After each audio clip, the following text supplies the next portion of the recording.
now we're going to talk about the HIPAA violations. I've got this new zip file, HIPAA Violations Evidence Package. We won't be getting into that in this video, but that'll be the evidence package that you need for this video, and I've already got it unzipped.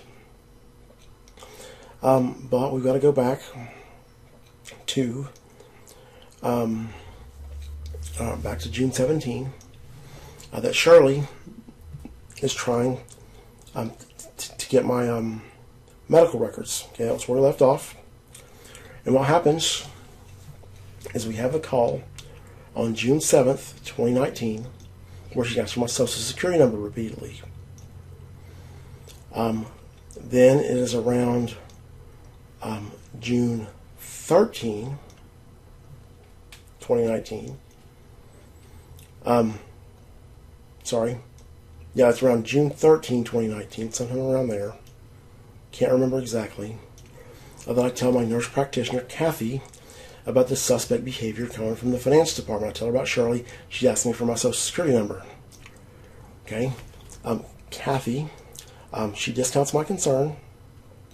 She thinks I'm overanalyzing the situation. She says, I think Shirley is just doing her job.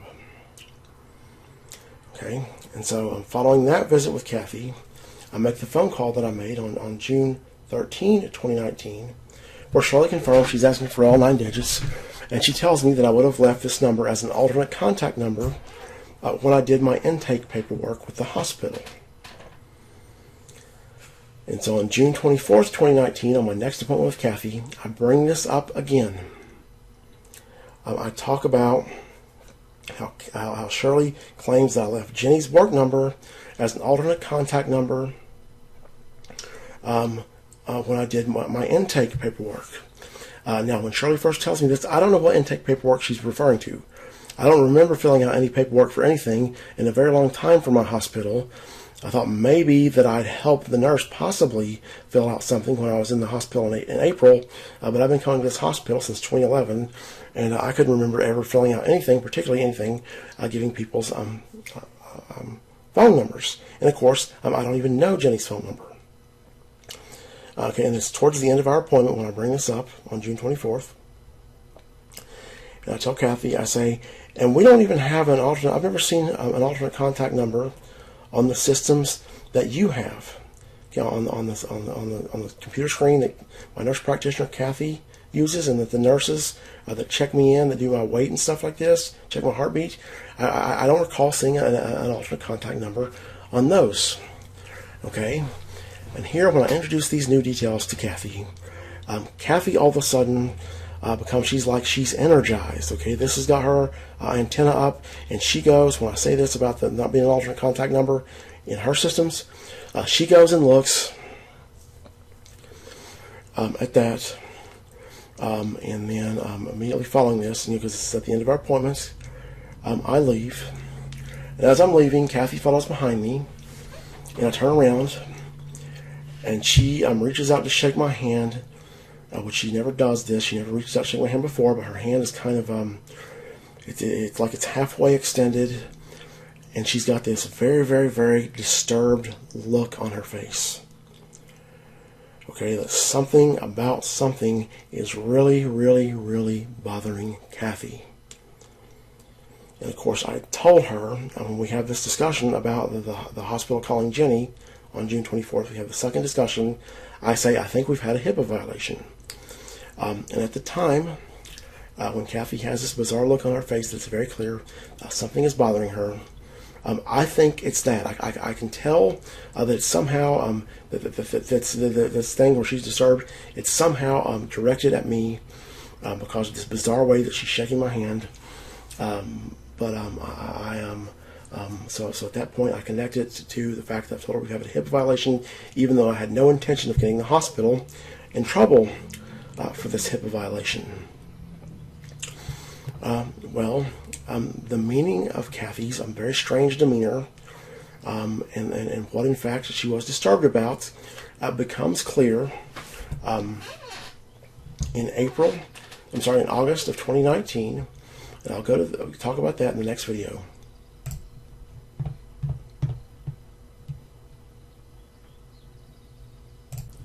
And so cause of concern erupts around the last week of July to the beginning of August 2019. Now, on this 6/24/2019 appointment, which would be my last appointment with Kathy until about, I believe it was August 15th, I had my next appointment. And so, but on the 6/24/19 appointment, June 24th, 19 appointment, I told her some more stuff about the situation. And I explained some things to Kathy, some details about my life. They were very, very private to me. And it was last week of July, first week, between the last week of July and the first week of August. I'm talking to Jenny, and Jenny very magically has things on her mind that are exactly like these details that I've talked to Kathy about at my last appointment. That Jenny, in her perceptions of me, kind of reeks of having inside info. As I said before, Jenny has this thing, what I call plagiarized private thoughts. She thinks that she hears stuff from other people. She discusses stuff with other people, and then she claims, she attributes it to her own thoughts, her own speculations, her own insights. Now, for this specific instance, I don't have any hard evidence. This is one of the few things that I don't have much evidence at all for. I mean, my evidence packets. But without a doubt, for sure, I know when Jenny tells me this, because part of what's going on is I've been grilling Jenny repeatedly, trying to figure out exactly what it was that she heard from when she contacted Abby, and I kept track of Jenny's answers over time.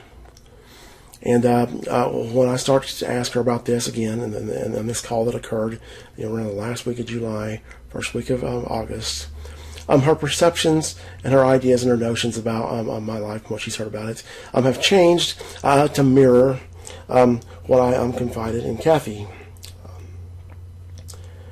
And you probably noticed, if you watched the videos up to this point, you probably noticed how I'm kind of keen on reading into people's behavior. And part of this is that I have an intuitive sense of how people think. And when I know people for a long time, especially the way that I knew Jenny, because me and Jenny talked pretty much every day for over a year and a half. We've been friends since she started working at Wells Fargo. Not long after she started working in my department at Wells Fargo in 2016, we become very good friends. And we eventually become best friends, and so I know exactly how Jenny thinks. And it is unmistakable to me what has happened, that Jenny has gotten my private health information. Now, what I think is that Jenny has gotten someone to give her a screenshot of my clinical visit notes, because at every appointment that I have with my doctor makes notes on her systems with each appointment. And at this point, it's obvious to me that my healthcare and my privacy have a constraint as to how big Jenny's network is. Okay, it has nothing to do with my right to privacy, the fact that I'm entitled to privacy. It's just how many people does Jenny know that through her extended network she can get in touch with somebody at my hospital, and it's a free-for-all for my information. And so I figure she's got some friend in her immediate network, her extended network, that works at Atrium Health, and they've went in my chart and given her a screenshot of my notes. Now, I told you before in the Atrium Health fraud file about how that I characterized my hospital as having a lot of information about Wells Fargo, or that they were looking into Jenny's statements and what Jenny said, and Wells Fargo may have been concerned about what my hospital might have on them in terms of evidence and what my hospital's up to. And so I figure that they've had Jenny get one of her friends, or maybe it was somebody else at Wells Fargo, somebody in their extended network that works at Atrium Health that wants to support some private health information, and they've got them to go in to my charts and take some screenshots of the notes. They did that for that purpose, to see what my hospital had on them. And in the process, Jenny saw in these notes all the stuff that I told my doctor. And that's how Jenny has this magically on her mind, the things that I've told my doctor. So if you go back to this Atrium Health fraud folder, the main evidence folder, that's what I'm calling about on this evidence ID 23. That is my main reason for calling Atrium Health corporate privacy. I'll also bring up the suspect behavior with Shirley, but that's what that call's about. Now, Atrium Health corporate privacy claims on the return call that there's been no improper access to my charts. Now, she lists off a bunch of people accessing my charts, and one of them's like a call center person. I'm not sure what they would be doing pulling my chart up, but according to them, everything checks out. I second guess that. And so when they say this, I don't know what's happened. I think that maybe that Jenny's got somebody through Novant Health, because Novant Health has an information exchange with Atrium Health. They have access to one another's records. But I'm still convinced that Jenny's gotten info from my hospital, that somehow she's gotten a printout of my clinical visit notes, or a screenshot, or somehow something's happened. And this, when I have this realization, this is devastating. Okay, that I value my privacy above all else. Okay, I've already been under a massive criminal attack. And it's like they're invading every millimeter of my existence with brute force, and every fact of my, every painful detail, everything on earth, that is private to me, that other people that don't need to know is getting out there. And so it's extremely distressing. And the first thing I want to do on my appointment with Kathy on August 15th, 2019, again, this call was on August 6th, and Laura and I talk again on August 6th, and she says there was no improper access. So I wanted to see what's on my healthcare notes. It's the first thing when I go into this appointment on August 15th, 19. So I walk in, me and Kathy have an appointment. And first thing I want to do, I want to tell Kathy to pull out my notes. I want to pull out my notes from the last visit. I look at my notes, and all the stuff that I told Kathy was mostly not on there. Okay, so for a brief time, this is kind of comforting, that these details about my life that I told Kathy were on my notes. And so, it's just like, well, maybe everything's okay. But I sit down, and me and Kathy have this appointment, which doesn't last long. And in this appointment, I'm kind of I'm speaking fast and going over all these details, and I mention everything that's occurred. And I bring up this healthcare fraud with Atrium Health's finance department. And I notice that Kathy's reaction is totally, she basically has no reaction to this. That it doesn't, the first time that I told her about Shirley, she reacts like she's frustrated with me, and she thinks I'm overanalyzing the situation. The second time, when I told her about the more incriminating stuff, she gets very concerned. She's kind of amped up with energy, like something's going on here. I got to figure out what it is. This is kind of scaring her, and she goes and looks and sees the alternate contact screen on my account, and she has this bizarre look on her face. But at this time, on August 15th, this reality of this thing about the healthcare fraud with Atrium's finance departments is uncontroversial to her. Okay, she doesn't act with shock, surprise, frustration, confusion, nothing. She has a bland, unaffected demeanor, that she has obviously accepted this reality, that there was fraud in the finance department. Okay, and that's what she unintentionally lets on through her demeanor and through her body language, and through the absence of certain things that you would expect. That's what she lets on. Okay, and so this appointment, it doesn't last very long. And it's as I'm leaving, I walk out the door, and it starts to hit me. I start to put two and two together. With this unaffected demeanor that she has, she's accepted this. It's not controversial at all. She very clearly knows that the finance department has committed fraud. Okay, and how she found that out, combined with the fact that when the first thing I do when I walk through her door is I want her to pull out my notes from last visit. Okay, and I'm very, very anxious about this. And what she does, she just pulls them up and says, "Here, go ahead." Okay. What's missing here is what you expect her to do is ask me, "What, you want to go to your notes? Why do you want to go to your notes?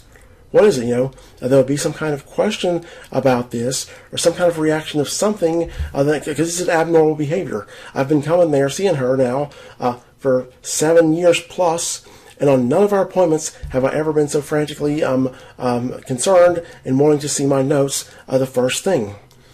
Okay. So why is this not a surprise to her that I want to see my notes? Why is she not shocked? Because she is part of this conversation that Jenny and I have been having about Jenny's perceptions of me, and how I told Jenny that it was strange how I could confide things in my doctor, and Jenny thinks the same thing. I told her it's strange about this. Okay, she knows this. She knows what's going on because Jenny has told her. Okay. She is part of this conversation that me and Jenny have been having, and I've got to remind you at this point that by August I've deauthorized Jenny more times than I can count. Okay, because by April of 19, on my visit on 4/25/19, I get out of the hospital 4/24/19. I've deauthorized Jenny twice in the hospital. I'm laughed at. I've deauthorized her another 2 times on 4/25, so there's 4 times.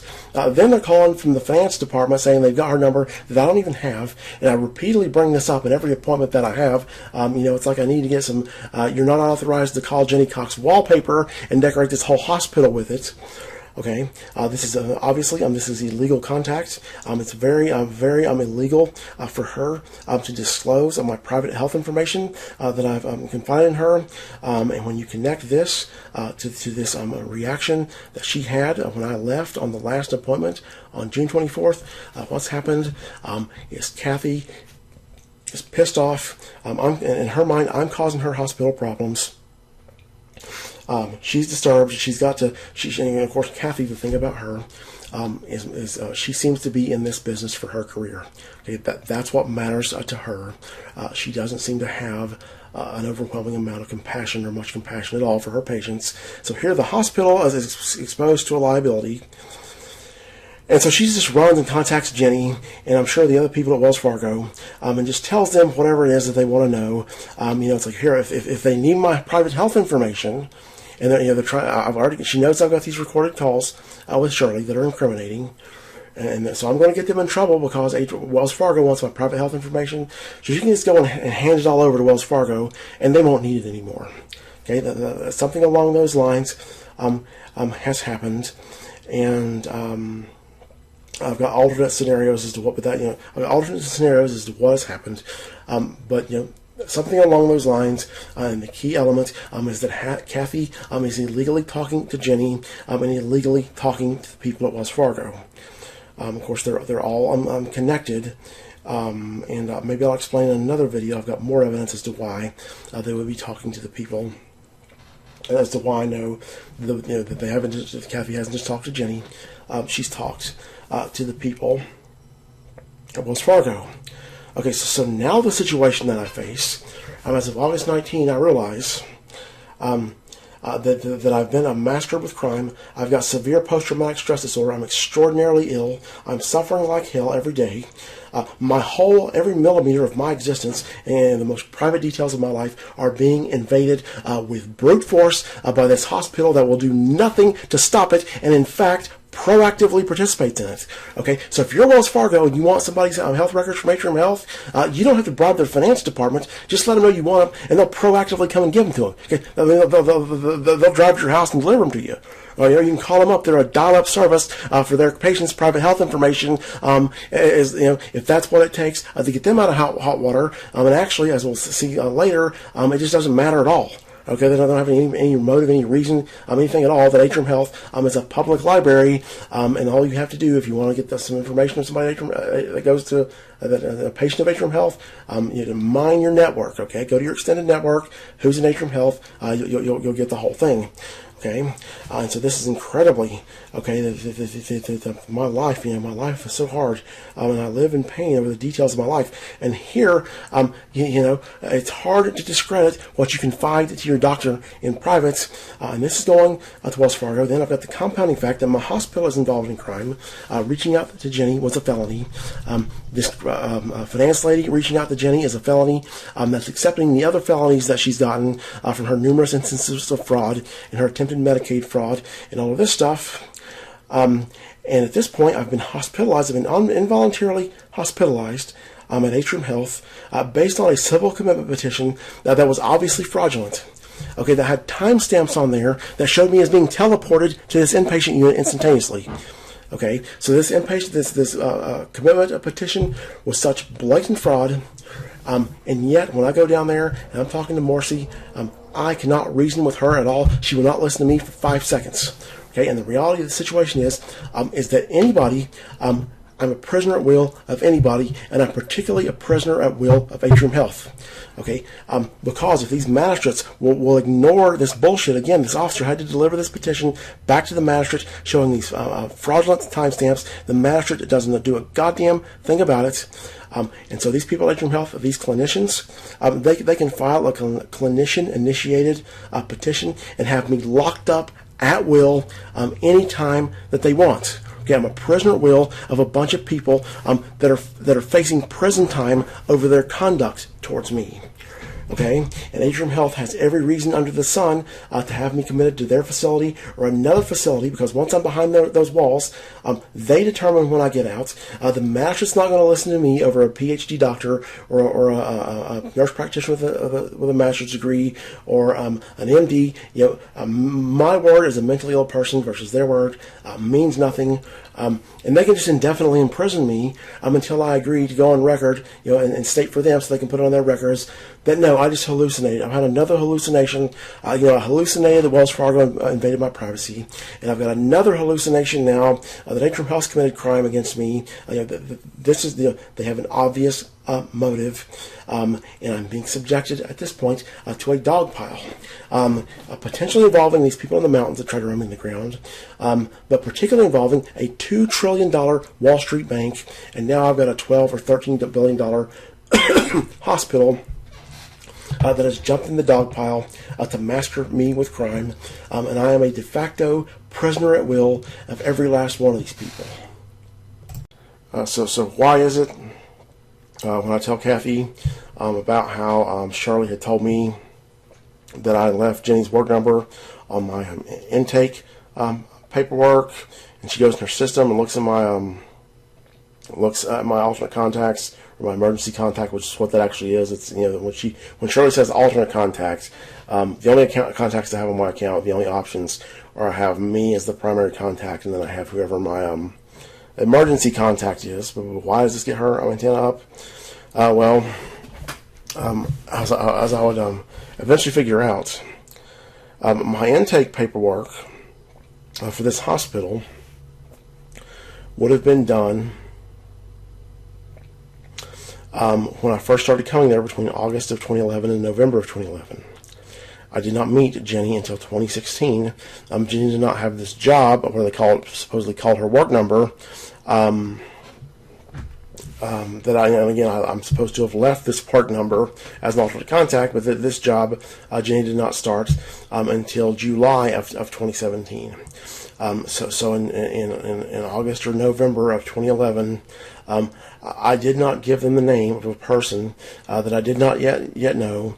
I'm at a job that she did not yet have. I'm at a desk that probably didn't even exist. Okay, probably by the time in 2011 when I applied for this, when I filled out my intake paperwork, Jenny's job didn't even, this desk that this number goes to, never even existed at that point, or didn't exist at that point. And on my alternate contacts, or my emergency contact, there's only one option, and I do have an emergency contact, and my emergency contact is me. Okay, that's who I had them put as my emergency contact, because I don't want them contacting anyone else. For sure don't want them contacting my mother, which would be the natural choice for my emergency contact, because I don't know that many people, but I didn't want them contacting her for any reason whatsoever, ever. Okay. And so what happens is, following this appointment with Kathy, I have my next appointment, I believe, is in November. And when I come in there, she's super friendly. Like, hey, how are you? And that she's really, really friendly and kind of compassionate. And what she was trying to do is she's trying to be my friend for her benefit, because she knows that her and her hospital have committed a slew of crimes. Now it's around the same time with this appointment in November that I start calling Atrium Health corporate privacy, and asking them about who's contacted Jenny. I'm kind of grilling them and kind of on the case with them. And what happens is, once they realize that I will not put this down, well, a few things happen. One is they go into loss aversion mode. And by that I mean they've committed a bunch of crimes, they're facing really big trouble, and they start to commit more crimes to try to weasel out. And a big part of this is now, at this point, Kathy's been in touch with Jenny and the people at Wells Fargo. And what happens is, now they're allied with Wells Fargo. Wells Fargo is a power player in the mix that is above the law, and so they throw their cards fully in with Wells Fargo. And so going forward from that point on, my healthcare records are fraudulent, which they were already fraudulent before that to an extent. Since April of 19, when this whole thing happened, my healthcare records have been fraudulent. The fraud that occurred between April, May, June, July, August, those months, the fraud was primarily, was the stuff that I would tell Atrium about the suspect nature of this involuntary hospitalization. I told them about how the officer didn't have the petition in his possession.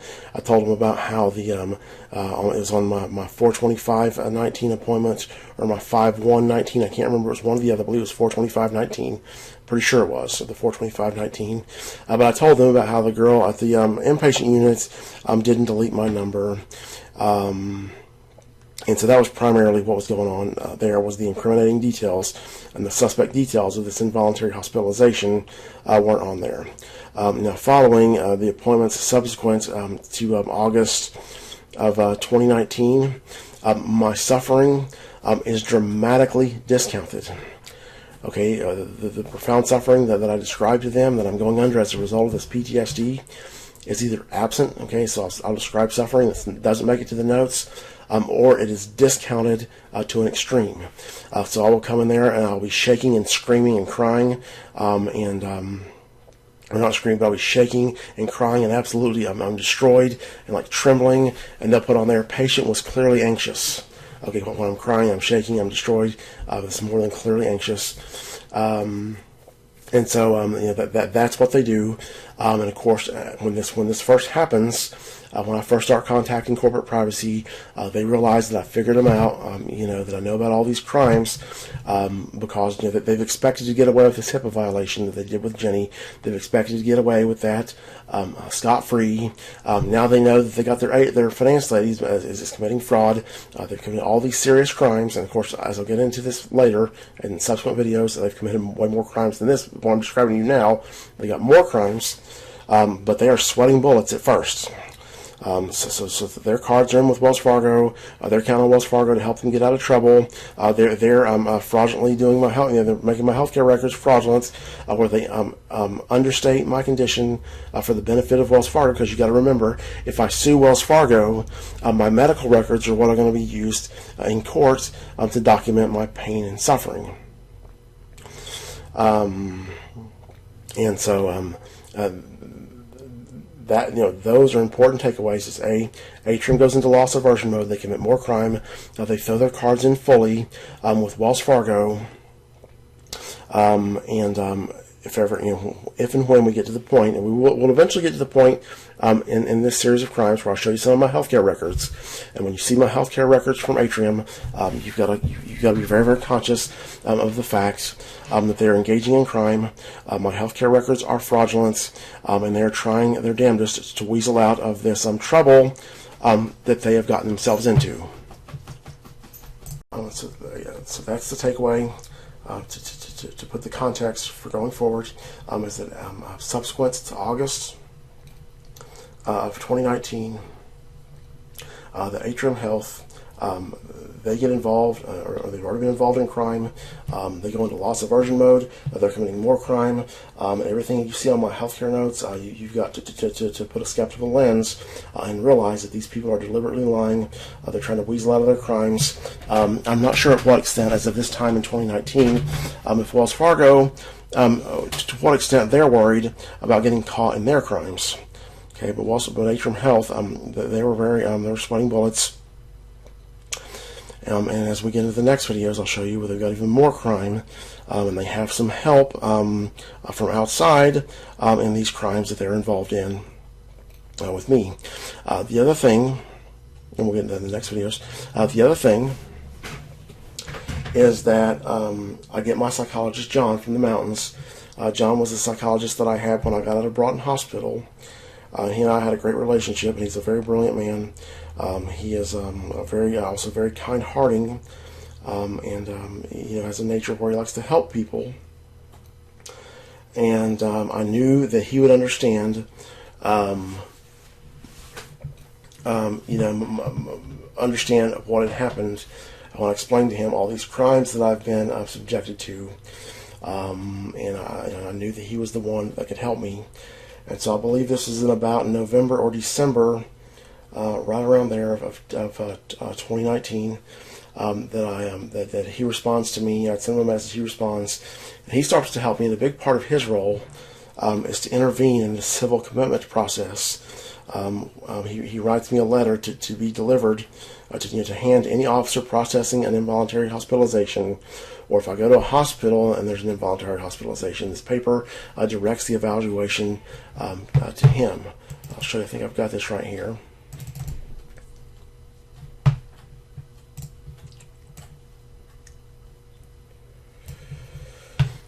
Okay, and he says here, I need to be consulted if there's any significant issues in his status. And what that is, that's code word for if he's involuntarily hospitalized, direct the evaluation to him. Okay, and this puts the people at Atrium and at Wells Fargo at bay. When this happens, when I get John in the mix, and I have no doubt that they would have mastered me with crime and criminal abuse of the mental health system if it weren't for the fact that John came in the mix. And John was able to help me for many, many months. And then he had some things he had to attend to in his own life. He had to leave this project. But he was a major asset. And so we'll continue in the next video. This video is going to be quick. I'm just going to let you know that I do have evidence that my hospital is talking to Jenny. I've got some very persuasive evidence. And that evidence will be presented when we get to the Novant Health stay that occurs. I want to give you the evidence for Novant Health crimes that occur in September and October of 2020. That evidence that's part of a batch of evidence that's more relevant to the Novant Health part than it is to the Atrium Health part. Now, in the next video, I'm going to do an interlude, and I want to talk about my mother because she becomes a player in this set of events. She is a major player. And so we'll get the interlude about my mother, and then we'll continue with the HIPAA violations. Now we're going to take an interlude, and I want to talk about my mother. I'll start off by explaining, as I explained in some of my videos about what I left behind. My mother has an unhealthy emotional relationship with me. And my whole life she's had a behavior pattern towards me that's called emotional incest. And this emotional incest a big part of it is that the parents satisfies their own emotional needs through their children, and the child who is the target, the child or the children plural that are who is the target, that are the targets of this behavior, the parent will be obsessed with the child. They will try to control the child's life. They will invade the child's privacy. My mother has had all these behaviors towards me for my entire life, even into adulthood. So when I was in my early 20s, I lived in Tennessee, for example. I had some stuff that I considered very private to me, and I locked it up. There was a small bathroom in my bedroom. In the bedroom where I slept, there was a small bathroom right beside it that was kind of inside my bedroom. It had a door, and it was very small. It was about 3 feet by 3 feet. It was inoperable, but it was a good place to hide my private stuff, to keep the stuff that was private to me. And so I buy a latch and put it over the door and lock it up with a combination lock. Well, what does my mother do? She sees this. This is something that I don't want her to know, that's private to me. And she goes and gets a drill and unscrews the latch from the door so that she can open up the door and see what's in there. Okay? And this is absolutely humiliating. I cannot stand this. And again, at the time she does this, I'm in my 20s. Another extremely troublesome behavior pattern she has. She talks to all the people in my personal life, and she does it behind my back. She doesn't want me to know that she talks to them, and she lies about it to me relentlessly, and will deny that she talks with these people. So back when I worked at the pizza restaurant, from the ages about 15 to 22, she talked to the people at the pizza restaurant behind my back. Same thing, I went to the pool hall from ages 16 to 22, or so actually well past 22. I started going to the pool hall when I was 15, 16 years old, and she would talk to the people there, and she'd be constantly calling them, checking on me, seeing if I'm okay, seeing if I've been there, trying to track me down. Again, this is as I'm a teenager, and she would also talk about non-trivial stuff with them. Now, how do I know that she talks with them? There's stuff that I tell the people at the restaurant that I don't tell Mom. Okay, and so the stuff that I tell the people at the restaurant, only the people at the restaurant are supposed to know. Okay, but magically, Mom knows that. Okay, I tell Mom stuff that I don't tell the people at the restaurant. And magically, the stuff that they're not supposed to know, the people at the restaurant know. It's very obvious that they've been talking, and people give this away. I tend to kind of almost automatically, I will keep track of what I've told who I've told what, and so I know what people are supposed to know, what they're not supposed to know, and other people don't do this. They're not aware that I do this, and so they'll give you a dead giveaway that they've been talking. When they leak out, when they start talking about stuff that they're not supposed to know. Same thing with the guy at the pool hall. Although with him it was to a lesser extent. Mostly she would call there obsessively, checking on me, seeing if I'm there, seeing what time I've left, seeing if I'm okay. But it was obvious. And of course. My whole life she's done this, okay? She's had this obsessive kind of caretaking, looking over me, worrying about me, being obsessed with me, and so I've known this whole thing's going on. So it's no surprise to me when I'm 15, 16, 17, 18, 19, 20, that she's talking to the people at the restaurant. She's doing it behind my back. It's no surprise to me that she calls the pool hall and asks where I'm at, asks if I've been there, and talks to them. All this stuff is not a surprise to me. Now, when I moved to Charlotte, I had to leave this. I didn't want her anywhere near these people in Charlotte, because what she does is she has this intensity and this drive to kind of take over my life. And once she gets in touch with one person, that's all it takes. She takes over my whole network. So a very, very key takeaway here is when we get back into these videos, we want to transition after this interlude. We're going to go back into the HIPAA violations. Is that when you see that my mother knows my doctor's name and my sister knows my doctor's name, they know these people's names, not in a million years, not in 100 million years, not in a billion years would I ever give my mother or my sister, because if I give it to my sister, it's going to go to my mother, the names of any of these people. Okay, I wanted to keep her at bay at all costs.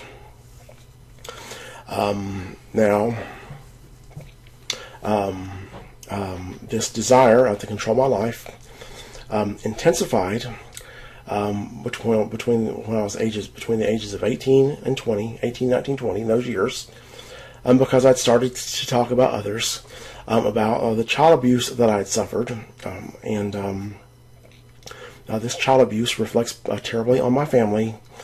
And my mother has tried to discount and deny that this child abuse occurred since I started talking about it. And this creates an additional drive for her that she's got to go and get in touch with all the people in my personal life and see who I've told about this abuse and to discount it and stuff like this. And there's been basically a massive effort on my mother's part for the past over 2 decades to hide and to cover up and to discount and deny this child abuse. And that is a significant motive. And you've also got to consider my mother's personality. Is that my mother, she has this voice that sounds like a child's voice. She comes across, she's very sweet and selfless and kind. And with this personality she has and this sweet little lady, childlike sounding voice, she's incredibly disarming to people, and so when you've got her with this intensity, this intense drive to take over my life, to control my life, to talk to all the people in my personal life behind my back, and you combine that with this incredibly disarming personality that she has, it's very easy for her to get in with people and to get information about me. Now, there's another reason it's very easy for her to get information about me, is because of the people in my life. I tend to become a liability for everybody that I know, usually because they've committed crimes against me. Okay, so this obsessive thing my mother has to get in and control my life. There are all kinds of people that have a vested interest in controlling my life because they're facing civil litigation, prison time, loss of reputation, being put in the news, all of this. And this is obviously, if you're listening to this, I think you can understand why this is a nightmare to have your mother. You're an adult human being. You're an adult. You want your own independence, and to have your mother trying to run your life behind your back, along with a bunch of people who you're a massive liability for. Okay, and my mother is very, very aware of this sweet little lady personality she has, and she knows that she acts like she's a con artist in a way, that she gets in with these people and with people. Because I'm mentally ill, I tend to be not recognized as a full-fledged human being. This makes it that much easier for her. That's another factor that here we got this sweet little lady, this concern about her mentally ill son. And so here, let's just share whatever we know about him, regardless if we're allowed to by law or not. Regardless if he would consent to this, if he wants us talking to her, this whole thing. And another very important thing about my mother. Is that there is a history of childhood trauma in our family, and severe childhood trauma. She's been subjected to this almost certainly.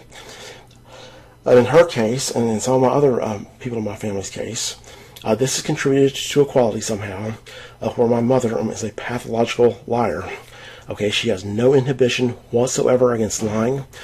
She's the most incredibly deceitful person, or among the most incredibly, I would say she's in the top 2 of the most deceitful people. Actually, she's pretty much number 1 of the most deceitful people you will ever meet in your life. She will not hesitate to lie. She can look you dead in the eye and lie. And she's got this cunning nature, and she is manipulative and scheming and conniving. Okay?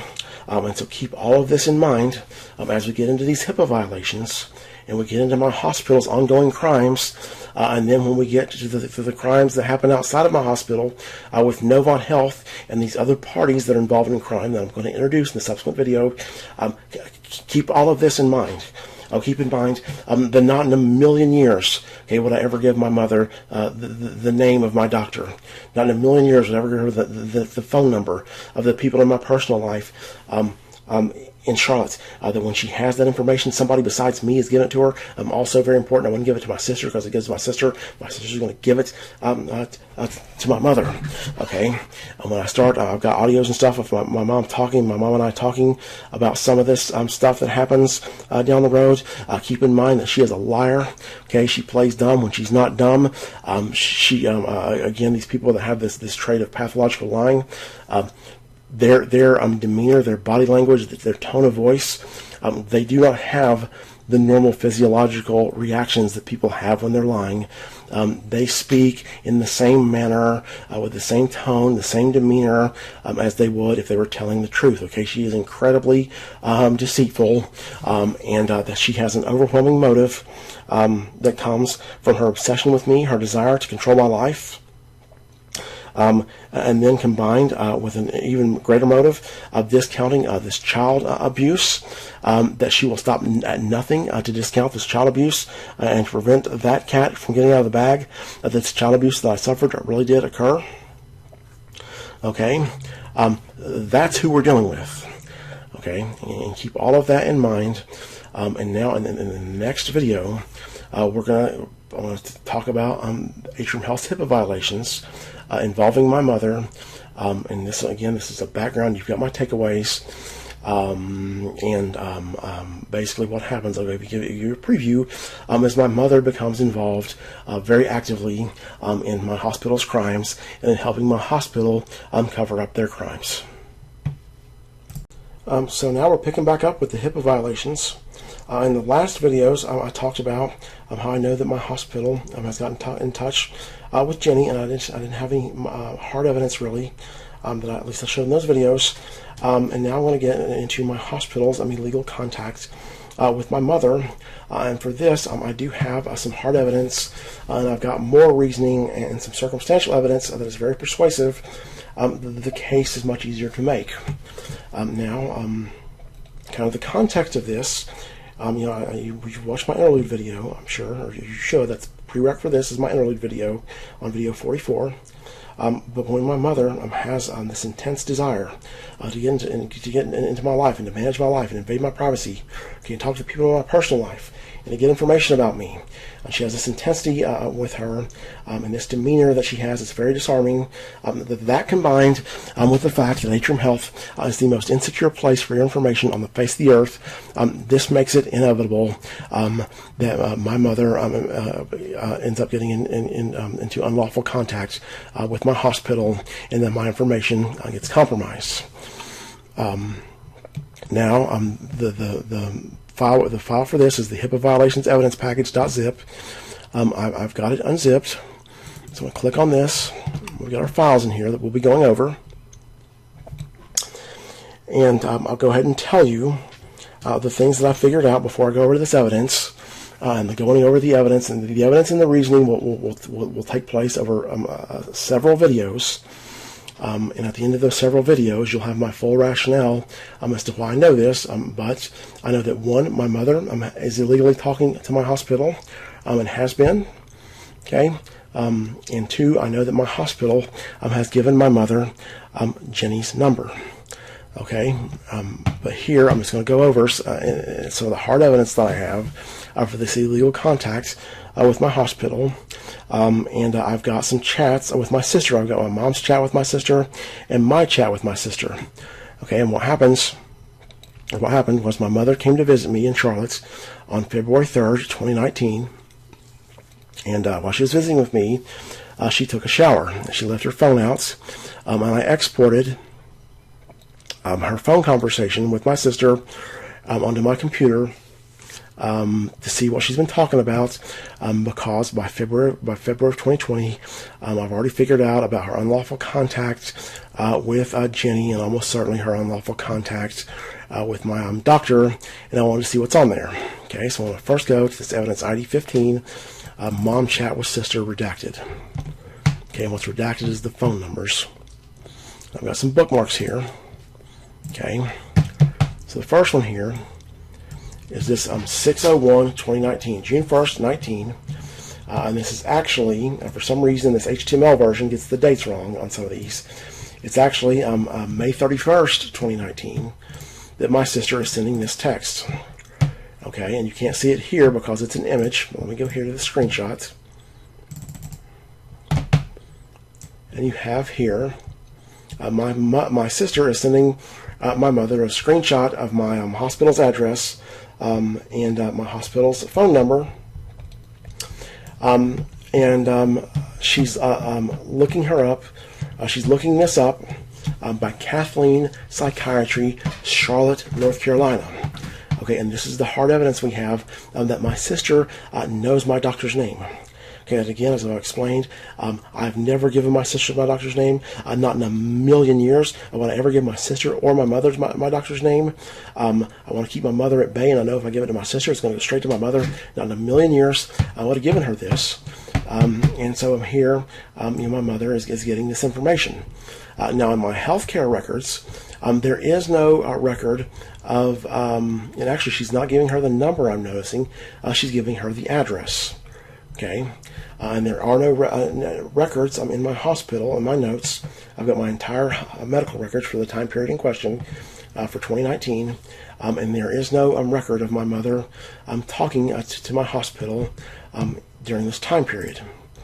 Okay, on May 31st, and in the surrounding time, the surrounding next few days or weeks, there's not remotely close, nowhere near this time period is there a record of my mother talking to my hospital. And of course, as you saw, she's not giving her number, she's giving the address. Okay, so what's happened here, because there is no text of my mother asking my sister for the address, my mother's called her and asked her to screenshot her the address. I don't know. It may be that she's trying to look up the address of my hospital, but it more looks like she's trying to look up where my mother would go to see my doctor at. Okay. Then on 1/29/2020, she says Clint nurse practitioner, first name Kathleen, same adjoining building, parking lot as this facility. Now I don't have this image saved, but there's an image attached to this.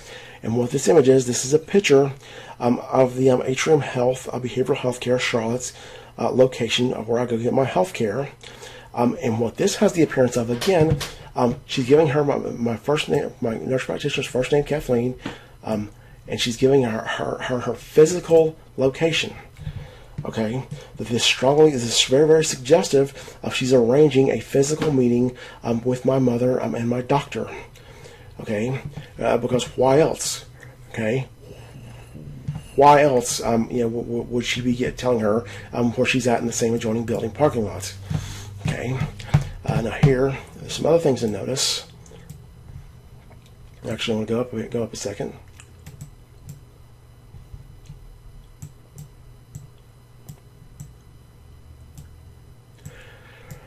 Okay, she says I'm going to talk to Canon. Okay, Canon is a hospital that I went to long ago. She said she's going to talk to Canon. So here we have this behavior pattern again, where she's always obsessed about me and calling about me and stuff like this. So here at Canon, they said they couldn't talk because of the HIPAA law. I'm going to call. They told me to talk to the counselors at Daymark. She's going to call Daymark, and she's going to call Clint's doc in the morning. Okay. So how in the hell is she calling my doctor? But she's going to call my doctor in the morning. She's going to Daymark. Now she's asking for my old psychologist, John, who I pulled in the mix. She's asking for his number. Okay, my sister doesn't know how to get his number. Now she's going to see if Daymark, and Daymark is the facility that I used to go to when I lived in the mountains. It was called New River Behavioral Health Care. Got the name changed to Daymark. That's where I went when I lived in the mountains before I moved to Charlotte. And she's talking to them. Okay, now she says, I talked with two people at Clint's doctor's office. One was a nurse. On 1/30, January 30th. Okay, I told him how Clint was doing really good. Before the first time they adjusted his medicine, I told him how he is now, and I think he needs his meds to be exactly what they were before they first adjusted them. Pray they don't tell Clint that I called. Okay, I called Daymark, and their number was disconnected, and they go on to talk about some other stuff. Okay, so here, again, she's calling everywhere under the sun. Notice how there's no notation about my doctor not talking to them because of the HIPAA law, because as there was with the note about Canon. And notice here, she says, pray they don't tell them that I called. Okay, this is what she does. She goes behind my back and talks to people in my life, and doesn't want me to know that she's doing this. Okay, this is this behavior pattern that I described. Okay, and again, this is on January 30th. It was on January 29th.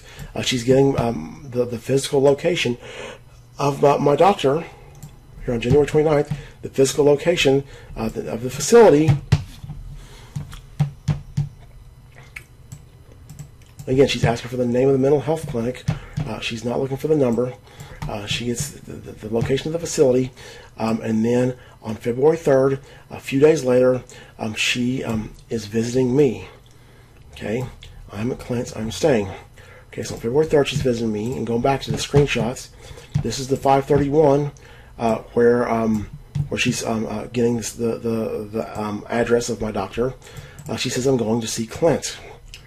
Okay, so on both occasions here, she's asking for the address of my hospital right around the time that she is coming to see me. You got to remember, I live 115 miles away in Charlotte. My hospital's in Charlotte. So if my mother is going to go and talk to my doctors and arrange a physical meeting with them, the time to do it would be when she's already coming to see me. She could kill two birds with one stone. Okay, and this is very, very, very suspect. Okay, it's dramatically, again, this is dead on, smoking gun, hard evidence that my hospital is in contact with my mother illegally, because how in the hell else is my sister going to know my doctor's name? And of course, if my sister would have asked me, and I would have told her, which I never would have, I know my doctor by Kathy. I don't know her by Kathleen. Okay, now let me, and by the way, another thing I'll tell you, is this right here. When I seen this on this text, my mother, I've berated her repeatedly about talking to people at my doctor's, talking to people in my personal life. She swears up and down that she never talks to these people to me. I find this out, and I find out that she's lied to me, that she's called them. And she swears she'll never do it again. She'll stop talking to people in my personal life again. Okay, the very next day, after this, she has my sister contacting my old doctor, my psychologist John, on Facebook and trying to get him to call my mother. Okay, the very next day.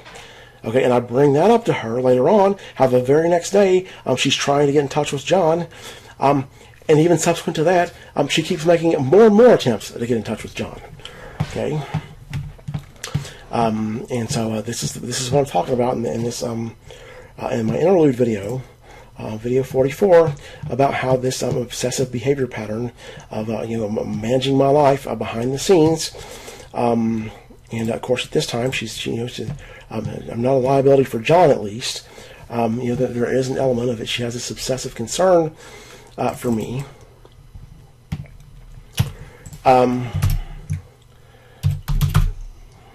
But real quick here, it's overall, it's a self-centered, it's a self-centered thing for her in many ways because of her motives. Let me go here.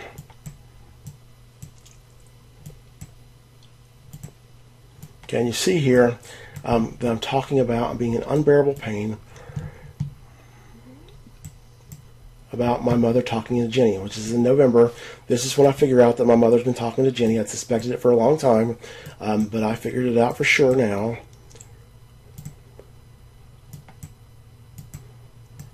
Okay, and here's my sister. Do you want me to ask her on 11:02?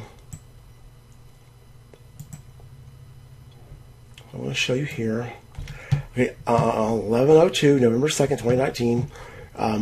At this time, my mother, she says, I just asked her, and she says that she doesn't talk to her.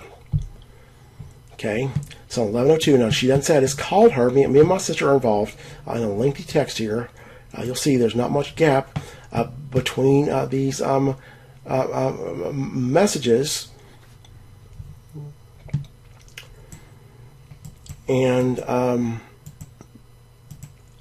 this when she says that I just talked to her, this suggests that she has texted her. Is what this suggests. She says I just asked her, and she said she didn't talk to her. Okay, so let's go to my mom's chat with my sister.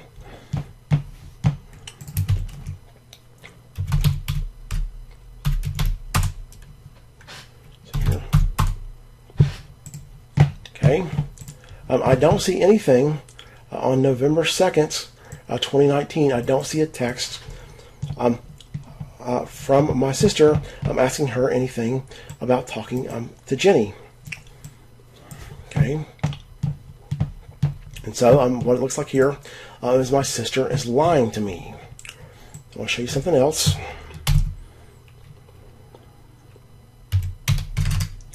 Control F this for Jenny. From the beginning. Let's see here. So 11:02 I mentioned this, and you saw the despair that I'm in. On 11:02 I mentioned it again. On 11:18, okay, I asked her again. I'm very distressed about this. Okay, on 11:18, and so I'm repeatedly mentioning this. I'm in distress about Mom talking to Jenny. Now let's see what my sister brings up in the conversations with my mother. I'm going to Control F my conversation, my sister's conversation with my mother. Control F this for Jenny. Now all we have April 23rd, 2019, when I'm in the hospital. I called Mom and told her what had happened. So Mom is mentioning Jenny there. You'll see here in this find, if you can see this, there's one match. Okay, so there's one match in this entire chat for the name Jenny. Okay, so I've been mentioning this to my sister over and over and over again about I'm distressed about Mom talking to Jenny. Why does my sister never bring this up in her conversations with my mother? Okay, why is it not even one time does my sister talk to my mother about me thinking she's talking to Jenny about Jenny at all? Well, there are two possible explanations that are not mutually exclusive. One is that when my mother and my sister talk about Jenny, they deliberately do it on the phone. They don't want a text record of them talking about Jenny. The other is my sister has no reason to bring this up because she damn well knows that my mother's talking to Jenny, and I'll explain in subsequent videos as I get in further into this how I know for a fact that my sister and my mother are talking to Jenny, and I can explain to you my reasoning for that. Okay. And so that's the hard evidence I have. You see here, you've had evidence of this behavior pattern that I talked about with my mother, and you've seen the hard evidence of them. Again, my sister knows my doctor's name. Where does she get this from, and why does she know it as Kathleen and not Kathy? Okay, that's a question to be asked.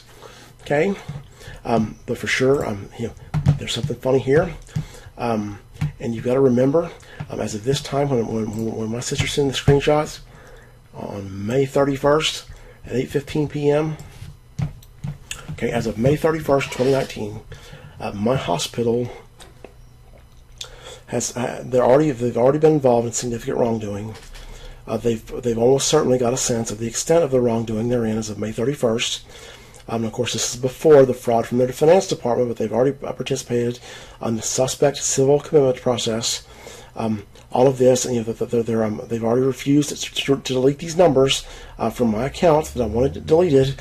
So they've been in some wrongdoing. So Atrium Health has every incentive to be talking to somebody in my personal life. That at this point they're already to some extent in loss aversion mode / cover my ass mode. I would say is a fair assumption.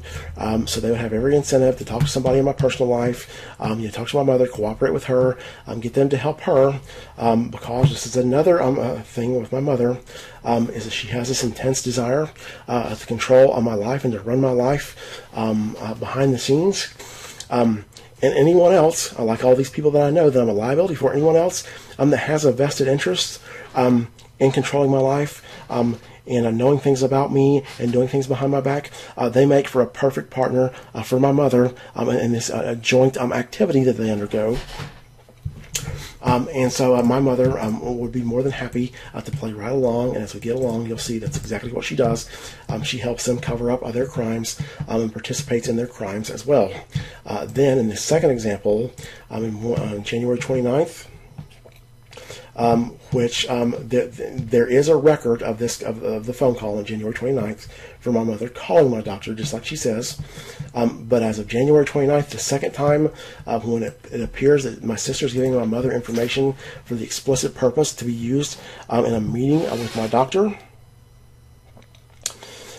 My hospital is in this, they're in loss aversion mode. They are sweating bullets. When I call their corporate privacy office, I do not get an answer. Okay, everybody in Atrium Health Corporate Privacy knows what number not to answer.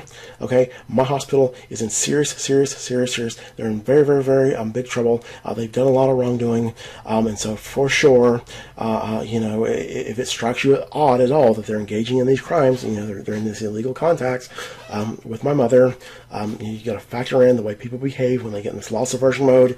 You've got to factor in how pumped up they are by my mental illness, which takes away from my credibility, and how they've got this additional factor that my mother she's sneaky, she's going behind my back, she's a liar, she's deceitful, she will fall on board, help them cover up what they're doing. If they aid her, and her goals of running my life, discounting this child abuse, all of this stuff.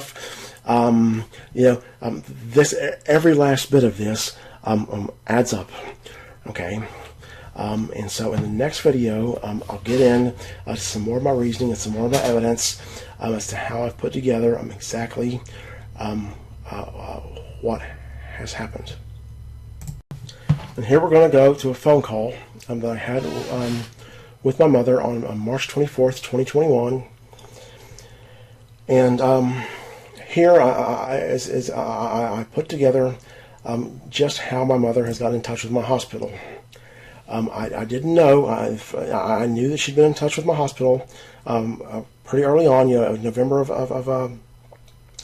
2019. I'd already figured out that my mother was talking to Jenny, and obviously the person who gave her that number was my hospital.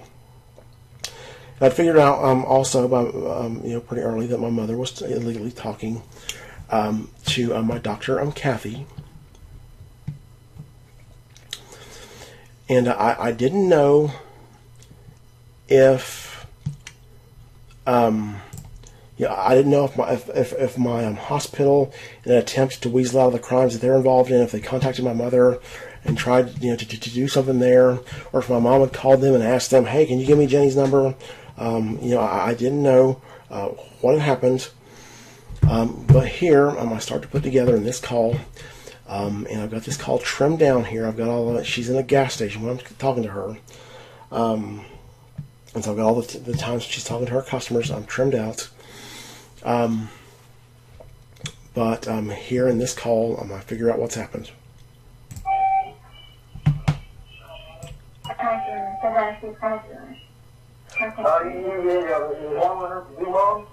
to have to cancel this appointment I got from the neurologist and make it with this other neurologist.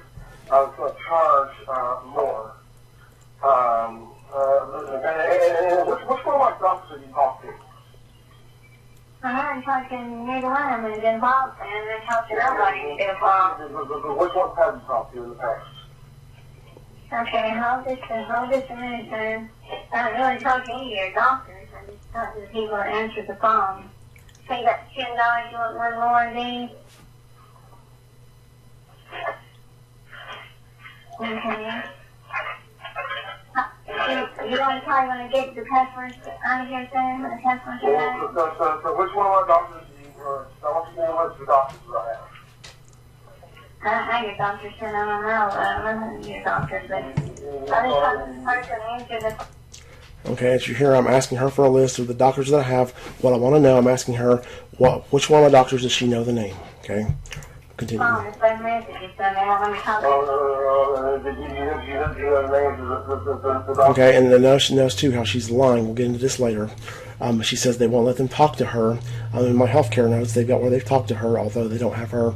They don't have it documented, obviously, in my healthcare notes of them telling her anything that's illegal for them to tell them.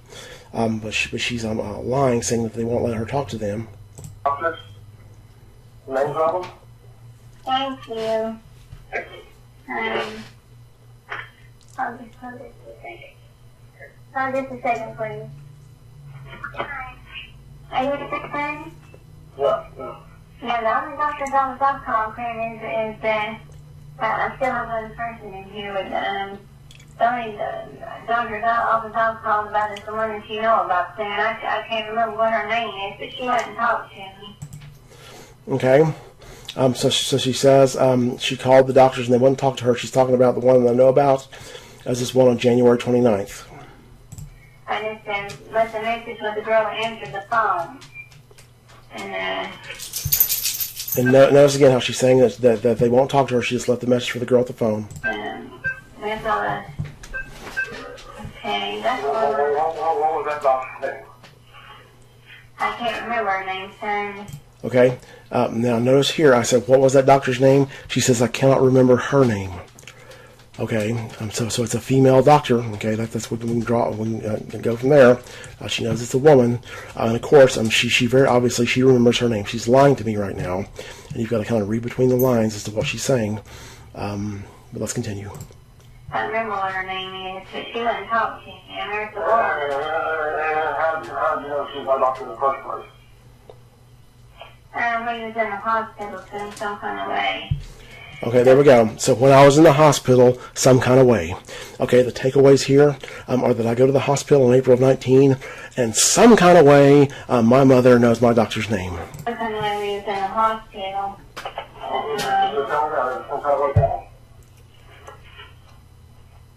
Okay, that's $10. Yeah, Mom.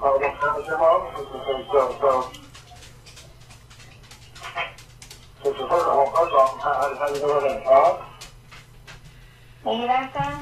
Yeah, how do you know her name? And so when I asked her how she know her name, I said, how do you know her name? How? I said, you know her name? How do you know her name? I don't know, son. I don't know what her name is. I did know it for a few days. I did know it at first. I don't remember what her name is. Some kind of way we was in the hospital, son. I guess you called me or something. I don't know.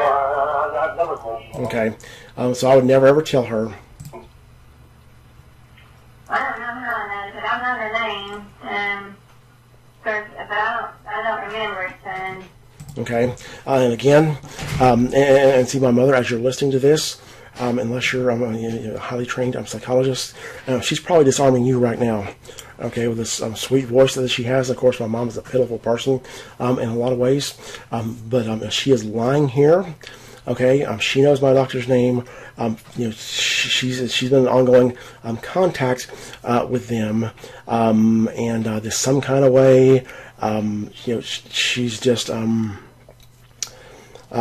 she's avoiding telling me how she knows. Okay, but again, the takeaway of this is I go to the hospital in April of 19, and some kind of way, after I go to the hospital, from this hospital visit, my mother knows my doctor's name. Okay?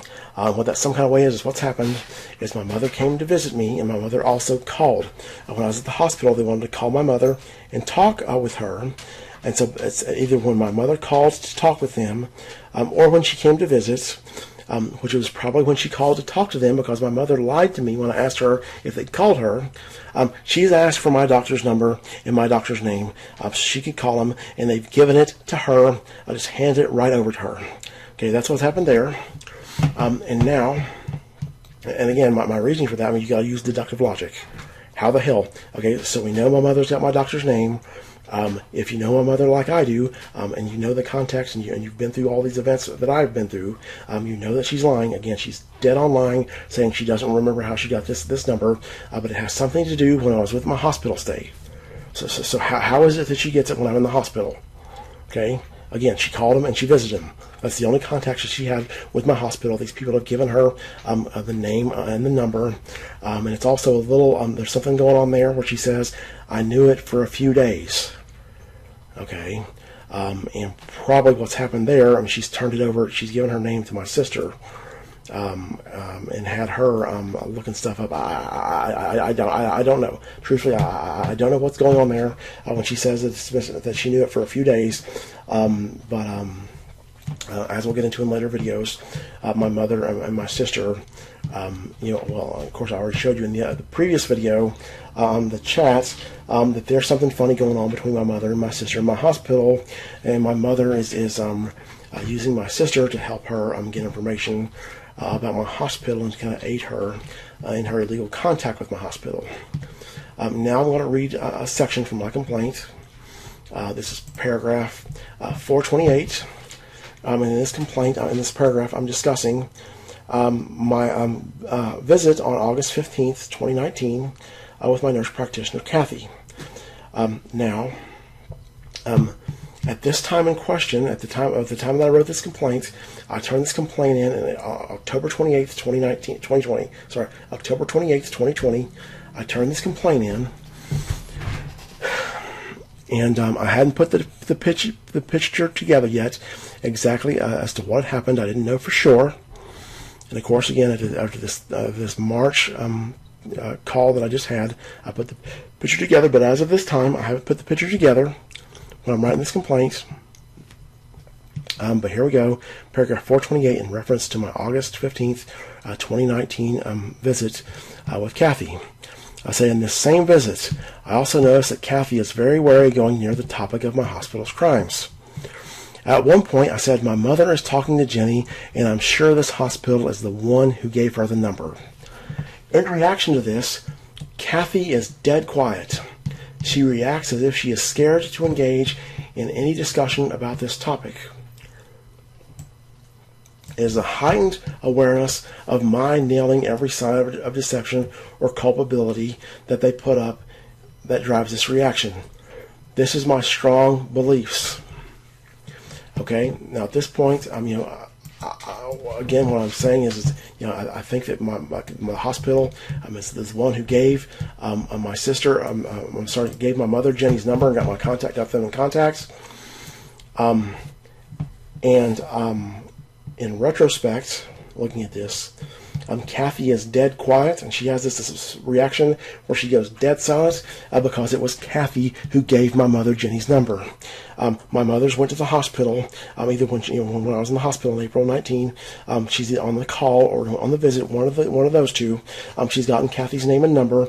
She's called her and asked her for Jenny's number, and Kathy has given it to her. Okay, that's what's happened there. And in the next set of videos, I'll go over how it is that I know that my sister and my mother are talking to Jenny, and how I know that my mother is illegally talking to Kathy and others at my hospital.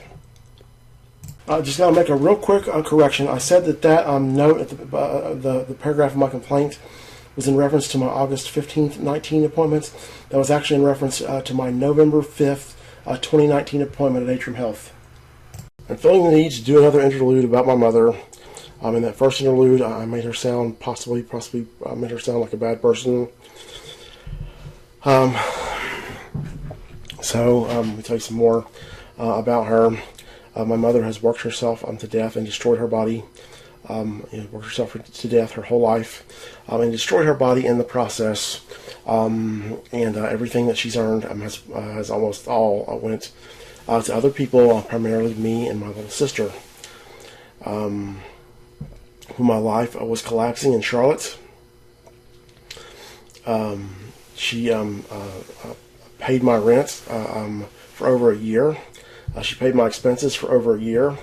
At one point, I know it was at the end of 1 year. I think it was at the end of 2019. I think it was. I did her taxes, and she had made about $60,000 working at a job, making $10 an hour. Okay, and you do the math on $10 an hour for $60,000.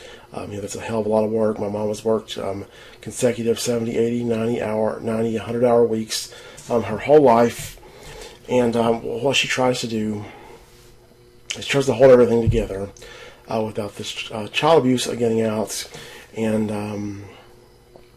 me and my sister are like the key pieces to her life. As I've said before in the other video, it's largely self-centered, the way that we're the center of her life on her part. We satisfy her emotional needs in a way. And I talk about how she's deceitful most of the time. She tells the truth. It's just when she wants to, when she has a motive, when she has a reason to be deceitful. She is the most deceitful person you'll ever see in your life. Okay, incredibly capable of deceit, no inhibition against deceiving people whatsoever. And again, she's very good and convincing at her deceit. She has the most scheming nature of anyone that I've ever seen. And this is a product of growing up in an abusive childhood or abusive home, and a product of childhood trauma. She tends to have a kind heart and care about people. She worries about people. She has an overly caretaking nature. And she works herself to death. She works at gas stations and managing them. That's what she does now. That's what she's done. What she's done most of her life is manage gas stations. And she cares about her customers. And she would never ever steal from anyone.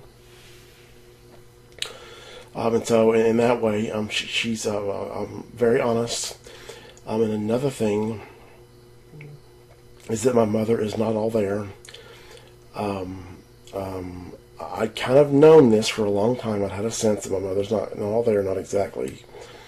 But I talked to my aunt. My aunt had told me, that she could tell from the first time that she met my mother that my mother had some kind of mental deficits.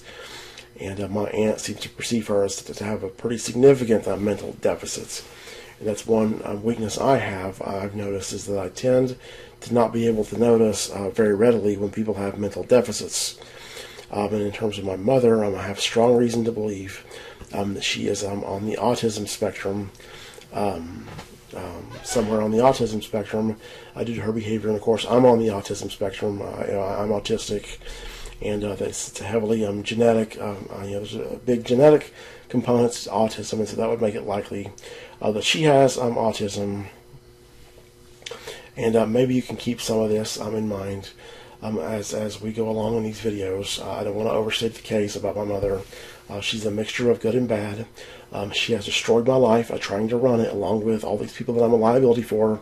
As I said in the last videos, she participates in my hospital's crimes and commits crimes against me for their benefit, and for also, as we get into this, she commits crimes for a lot of people's benefit, including her own. She does this for free and lets me suffer. Okay, so I spent my whole life watching my mother cry, and for the longest time I felt so sorry for her, and I just ripped my heart out to think about her, and ripped my heart out to see her tears. At this point, I despise her. Her tears can go to hell. She has massacred and destroyed my life, trying to cover up this child abuse and control my life, and has left me handicapped and living in terrible, terrible pain when she had plenty of ways to stop it. If you watched video 47 and you think I'm being harsh, that's because you haven't seen. Wait till you see how all this develops and what happens subsequently.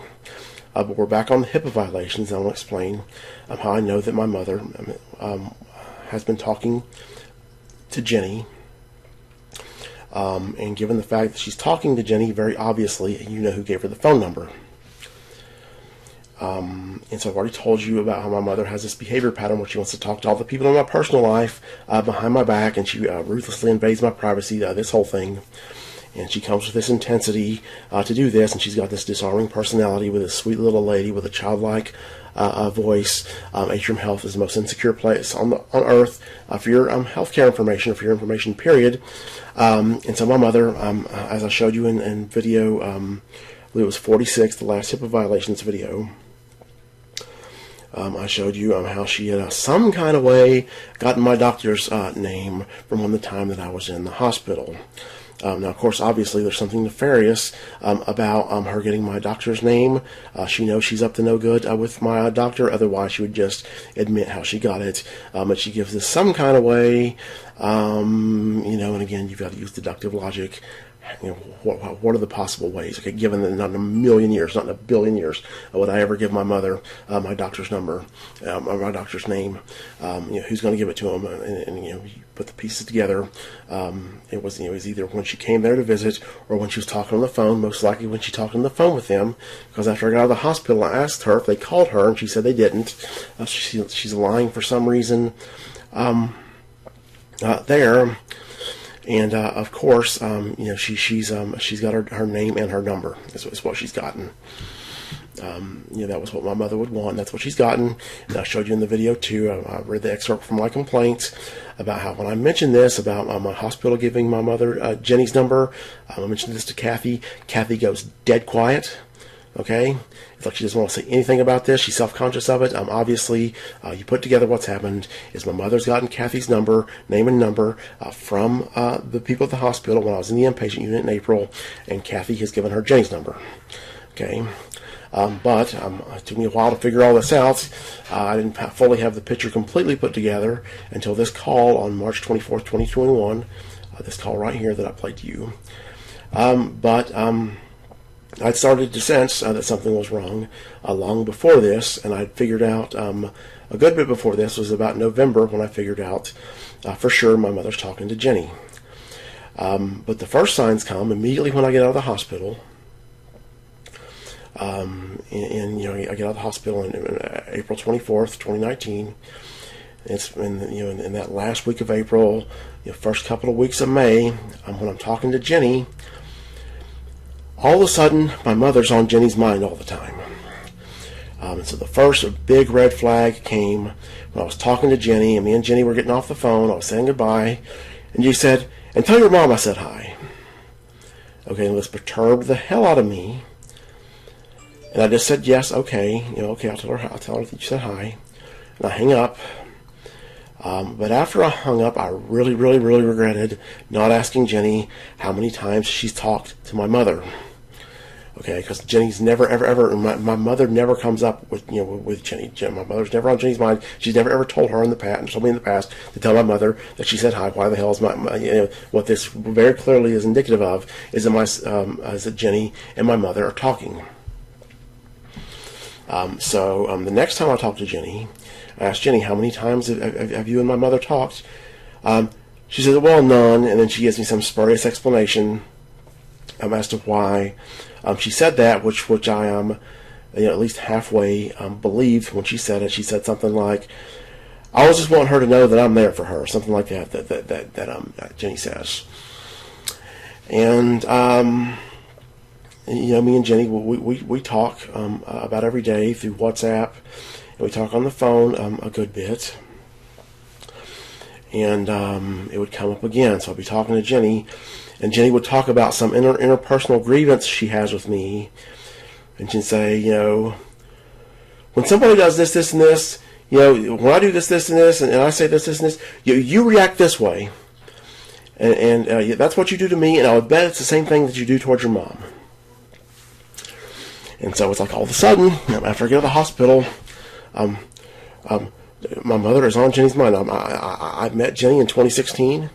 We've been friends for at least a good 2.5 years. 2.5 years at this point. We've been very good friends. We were friends before that. Again, 2.5 years we've been friends. And this whole time, my mother has never came up. Jenny's never said anything about my mother, about how she thinks I treat my mother. None of this. It's like all of a sudden, for no reason, all of a sudden, my mother is on Jenny's mind all the time. She's mentioning her, like I told you in those instances, and I'm sure there was others if I could think of. But this is very disturbing to me because this doesn't happen for no reason. And it is in November of 2019 that I put it together that without a doubt my mother's talking to Jenny, and what tips me off with this is that my mother starts talking about using Facebook. Now, I'd already figured out long before this time in November 2019 that Jenny and these other people that are involved in this whole thing that's happened to me, I'd already figured out that they are using Facebook to do their secretive communications, and this is almost certainly the reason is because it's harder to track what you're doing if you use Facebook. So if you call people using Facebook's call feature, it doesn't show up on your phone bill. You can delete the calls, stuff like this. That they're doing this to hide what they're doing and to make it harder to track if there's ever a court trial or anything that comes out of this. Now, my mother is technically illiterate. She doesn't, at least at the time in question, she didn't know how to send an email.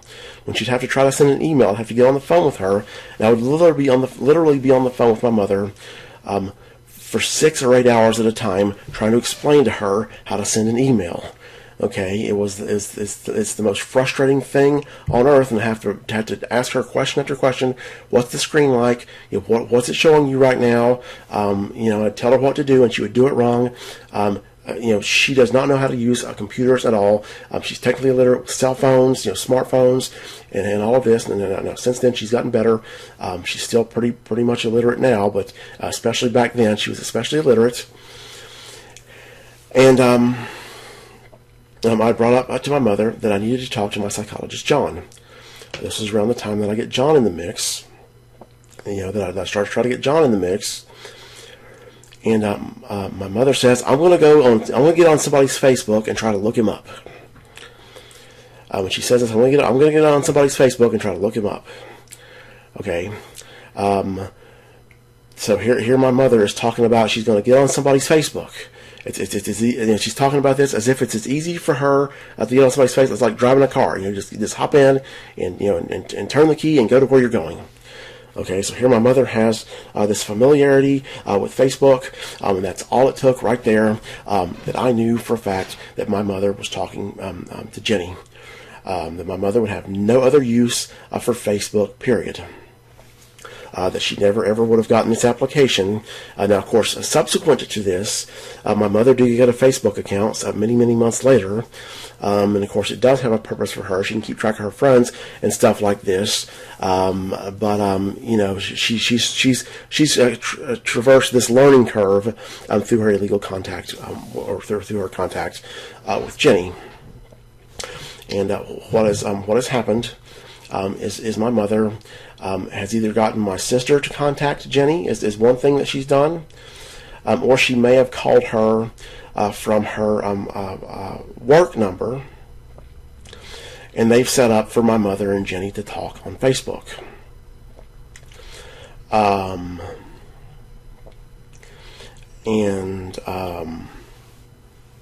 This disturbs the hell out of me. And that's when you see on my chats, I start asking my sister about my mother talking to Jenny. Now, in those chats, you'll see I start talking to my mother about how I want to see her phone records. I want to see her phone records. And subsequent to that, my mother is very, very eager for me to see her phone records. She's going to come up to my apartment. The next time she comes to my apartment, she's going to show me her phone records. And I know how my mother works. My mother is extremely deceitful, and this eagerness that she has to show me her phone records, there's something funny going on here. And of course, I've already figured out that she's talking to Jenny through Facebook, and that's why she wants me to show her phone records. She's going to try to prove to me that she's not talking to Jenny by showing me her phone records. So that next time, when she gets to my apartment, and I'm almost 100% sure this was the same time on February 2020 when my mother comes. I'm pretty sure this is the same time. But I'm not interested in this distraction to see my mother's phone records. I want to look at her Safari data, her website data. Okay, I go to her Safari website data, and what do I find? I find cache data from the domain facebook.net. Now, I'll bring this up to my mother when I find this. And her claim, she says, well, I go to this Tomorrow's World website, and they put cookies on your phone, and that must be how it got there. Okay, Tomorrow's World does not dump cache data from the domain facebook.net on your phone. And I press this later on that night. I bring it up again. And my mother gets very, very hostile. She says, I'm not on Facebook. Okay, very, very, very hostile. and my mother almost never gets hostile like that. You know there's something going on when she gets hostile like that, and what it is she's feeling very, very, very threatened that she's been found out. Now, there wasn't a Facebook application on her phone, and she'd been planning on coming to see me for a long time, and most likely what was going on there was the reason that every time she planned to see me, she wouldn't be able to make it, was because she needed to get somebody to help her delete this Facebook application off of her phone. Okay, and so thus far I've given you a bunch of reasoning. Hopefully you can follow my reasoning. I figure a whole lot of stuff out by reading into people's behavior and stuff like this. But here I'll give you some more hard evidence that I think you can understand. This is closer to hard evidence. Is that it was around November of last year, November of 2021, October, November 2021, that I brought this up about my mother talking to Jenny. And my mother had brought up, she says, and you sent her a text that same night from my phone, that same night you went through my phone messages. And I did. I was trying to bait Jenny into talking back. I sent Jenny a text from my mother's phone while my mother was in the shower. I said, "Hey, I'm at Clint's." That's what I said. "Hey, I'm at Clint's." And then my mother, she backs up again. She says, or I think it was her. Okay. Now here's what she says. I think it was her. Here's why she's backtracking when she tells me that I sent Jenny a text. Again, Jenny's not a contact on my mother's phone. I send a text to Jenny's number. My mother doesn't know that I'm texting Jenny unless my mother knows that that's Jenny's number. Okay, and so she backs up. She realizes she's giving herself away there, and she backs up and says, I think it was hers. And of course, with this behavior pattern that my mother has, this intensity to get in my life and control my life and run my life, had she not known this was Jenny initially, and she would have figured it out, she'd been talking to her nonstop. But of course, she's already talked to her nonstop before the fact. And so that's what my mother's done. Is she's had my sister contact Jenny, or she's called her from her work, and they've arranged for my sister and I'm sorry for Jenny and my mother to talk on Facebook, and that's how my mother keeps it off of her personal Verizon records. Now, in the next video, I'll explain to you how I have reasons to believe that my sister's involved in this, even in excess of what I've already showed you. I've showed you my sister's chats. She's got my doctor's name. She's helping Mom get in contact with my doctors, stuff like this. But I'll give you some more rationale and reasoning as to why my sister's involved in this. So in this video, I want to give a brief statement or a brief description of how I know that my sister is involved in all this. In addition to what I've already showed you, I've already given you evidence of that. And I'm also going to talk about how I know that my mother, some additional information about how I know that my mother is illegally talking to my doctor, Kathy. And I don't know if this illegal contact continues to this day. Almost probably 95%, 99% chance that it does. But my sister, for one thing, I can tell that my sister has been talking to Jenny. Because things that my sister has said, that Jenny's big grievance with me, her main grievance with me when we were friends, was Jenny told me that I run people away. Now my sister had never ever told me that I push people away, I run people away, I push people away and stuff like this. But subsequent to all this hospital visit and all this stuff, I'd be talking to my sister, and she'd be talking about how you push people away.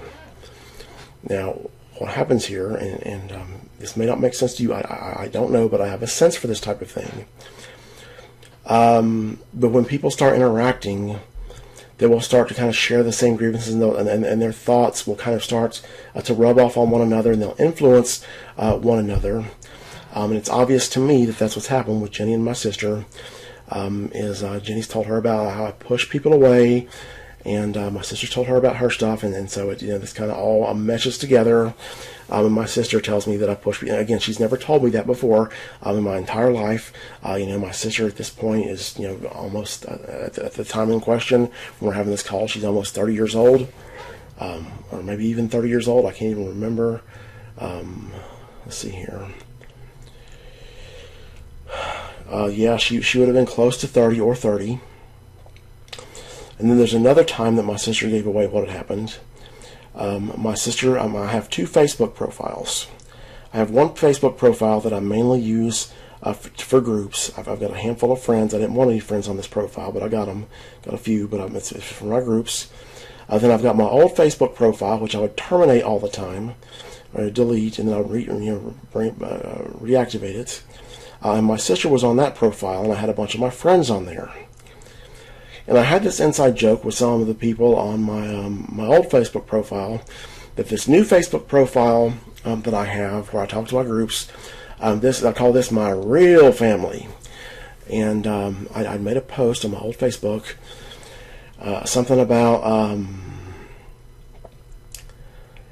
I can't remember what it was, but it was about how I'm not going to tell you, or I'm not going to say it on this profile, or you people think you're special or something like this, but you're not my real family, or something like that. And my sister interprets this to mean that I'm talking about my family. She doesn't realize that I've got this inside joke with these people on my Facebook, that I'm talking about another Facebook account. And so my sister asks me about this. She says, are you saying that me and Mom done something wrong to you? And what you read into this, and this ability to read into people's behavior, I largely inherited this from my dad. There are other factors that are at play here, but I have a very, very, very acute ability to read into people's behavior. But one of the things you look for when you're trying to figure out what people are up to, and you're trying to see, the best way to judge people is by what they unintentionally let on. Okay, because they when they're being deliberate, what they deliberately tell you, they won't always tell you the truth. But what they unintentionally let on is almost always you can go with that. And what you look for is what is a product of the other person's mind. Okay, that given the information, with the information they're given, there's a certain range of things, a certain number of things they should think, or they could think, given the information that they're given. And when they think something in addition to that, or they think something different than that, then the difference between the difference between that would be that's what they give away. So my sister, she's misinterpreted this to think that I'm talking about my family doing me wrong. Now again, I talk about my family doing me wrong. That's what she thinks. And she asks me, are you saying that me and Mom done something wrong to you? Okay, so my family comprises of all kinds of people. I got my whole dad's side of the family. I got my whole mom's side of the family. I've got the people on my stepdad's side of the family that I consider family. This notion that it's my mom and my sister that have done something wrong, this is entirely my sister's notion. This is a product of her own mind, and there she's given away. Okay, she's given away what has occurred. That she's self-conscious of the fact that her and Mom have done something wrong. And again, when you add up all the evidence, for these HIPAA violations, I don't have a lot of hard evidence. I have some, but when you add up all the kind of hard evidence I've got with the chats and her knowing Kathy's name, and you see how they're communicating and the reasoning that I've given you, it's very obviously that my mom has brought in my sister to help her with these illegal contacts with Jenny and stuff like this. And also, very important to note here, this is subsequent for later videos for other things. Is that the accusation I make of my mother is that she's talking to Jenny behind my back, because she tries to invade my privacy and she talks to people in my personal life behind my back, and she's done this my whole life. That's the accusation I make, that mother is talking to Jenny, okay, and that she's lying to me about talking to her. That's all that I say. I don't say anything more or less than that. And so, at least to me, the picture is very, very, very clear as to what has happened. My mother's gotten Kathy's name and number. She's contacted Kathy, got Jenny's phone number from her. She's gotten my sister to help her with this so that it doesn't show up on her phone bill. And also, because my mom's technically illiterate, it's easier for my sister to look some of this stuff up than my mother. That's what's going on there. Now, with my mother talking to Kathy, there have been a few giveaways. One is that one time I was talking to my mother about I needed my medicine. My mother said, "Are you on all your meds or just the meds that were called in the other day?" Okay. Now my mother has no way of knowing that my meds were called in the other day, and she has no way of knowing the manner. She has no way of knowing that my meds are called in. Okay, the sense that I get when she says this, that she's talking to Kathy in real time as I'm talking to her about being out of medication. There was another time that I was trying. My mom's got this huge network from all the people that she knows in her store. She works at a gas station. She's managed gas stations for decades, and all these people come in there. She knows everybody under the sun, and I was suffering very, very badly. And what helps me at that time, what helped me with my suffering, with my PTSD, was Adderall. And I was trying to get my mother to mine her network and get me some gray market Adderall. Which gray market? That's between the clear market and the black market. So the clear market is you're prescribed, you go to your doctor. The black market is some dope dealer. What I call the gray market, that's if you have somebody that's prescribed this, that legitimately takes it and has some to spare. That was what I was going for, and I was desperate. And my mom, I talk on the phone, and my mom says, "I think you need to realize that you have a problem with this medication." Now, as I said in one of the other videos about my mother, on the interludes about my mother, I believe that my mother is on the autism spectrum. She's for sure. She's not all there. And one of the things that she will do when she talks to people is she will osmosize the rhythm and the cadence and the tone of their speech. And when my mom says this to me, she sounds exactly like Kathy. Okay? And so that and other things. Another thing is that in my personal text with my mother over time, it's obvious to me that somebody's coaching her as to how to reply and how to. My mother has taken on a more authoritative tone in the past, year and a half, 2 years, however long it's been, relative to how she used to speak. And I can tell that somebody's advising her on this, and there have been times that I've sent my mother text, and the reply that she gives to me was very obviously typed by someone else. Okay, I know my mother very, very well. I know how my mother speaks, and it's like she sent this to them. She sent this text to them, and they typed her reply and sent it to her, and she's copied it and pasted it and sent it to me. And I will note that there is in my healthcare notes, there are a lot of times, notes about my mother talking to my hospital, and we'll get into that in subsequent videos because that part is more relevant to crimes that occur later. But my mother claims, she claims to have never talked to my doctor. She also, in my healthcare notes, there's no notes of my mother ever talking to my doctor, meaning Kathy. And these notes, what they're doing in these notes, as I'll show you as I get back in, because what's going to happen in subsequent videos, I'm going to go over all my healthcare records, at least the relevant ones. I'm going to explain some things. And again, as I said in the other videos, Atrium Health is in loss aversion mode. They're trying to cover up crimes. Okay, they've got Wells Fargo as their buddy to help them cover up crimes. And my mother is extraordinarily deceitful. She takes the side of the people that I'm a liability for because they have a mutual interest in running my life, because I'm also a liability for my mother because of the child abuse that I've suffered. And these notes, they are flat out, they're just playing along with what they put in these notes. My mother is in ongoing illegal contact with these people at Atrium Health, and also further down the line, when we get to Novant Health and their crimes, she's talked to them as well, I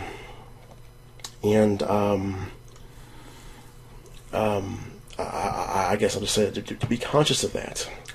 So I'll make one more video about these HIPAA violations, and I'm just going to go over and summarize my evidence, and then we'll transition into the next phase of these videos.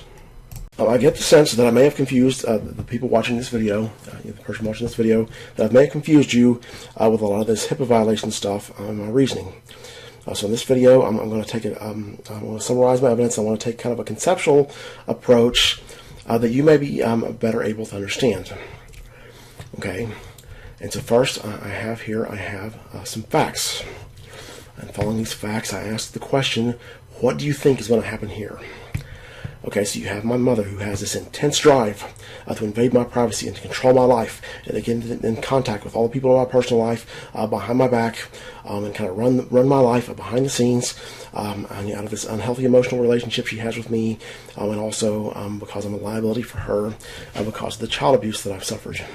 Okay, and then you have my mother on top of this intensity, this intense drive to get into my life and invade my privacy.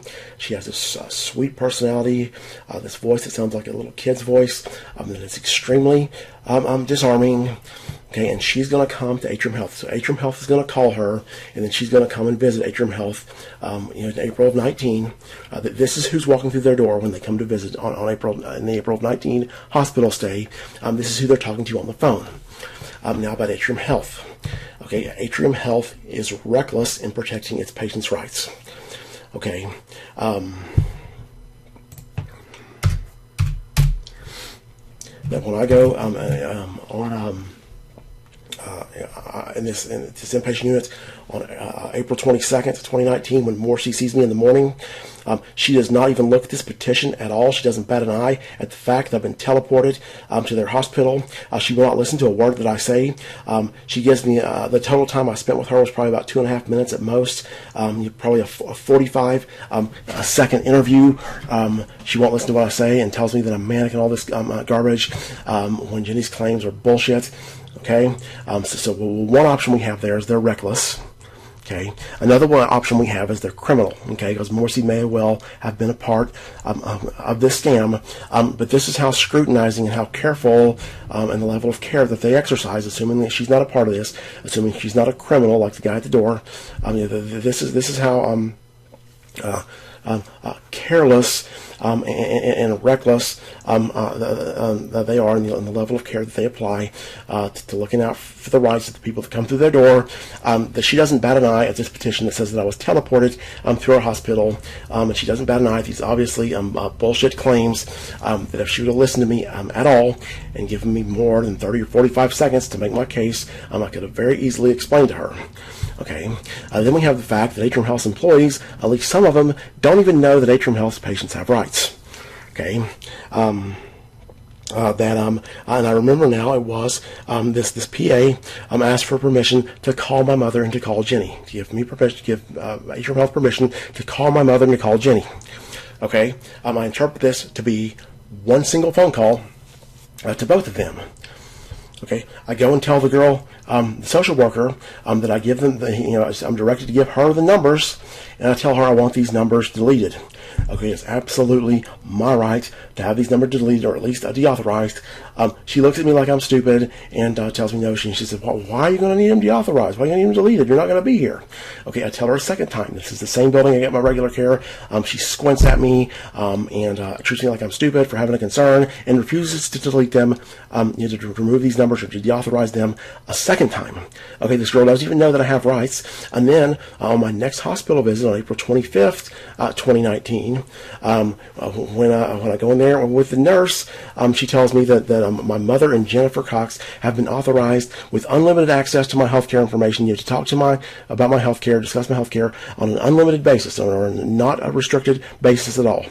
So this mutates from we're going to call them once to we're going to call them once and you can't have the numbers deleted at all, to they're added as ongoing contacts for your healthcare, to talk about your healthcare on an unrestricted basis. And of course, subsequent to this, it mutates to you deauthorize them, and then Atrium Health calls them from a number that we don't even have, that you don't even have. Okay, and part of the picture here on this fact number 5 is Atrium Health. Probably 80% or more of Atrium Health patients are Medicaid and Medicare patients. In this behavioral health unit, I'd say it's damn near 100% of their patients are either Medicaid patients or they're very, very, very poor.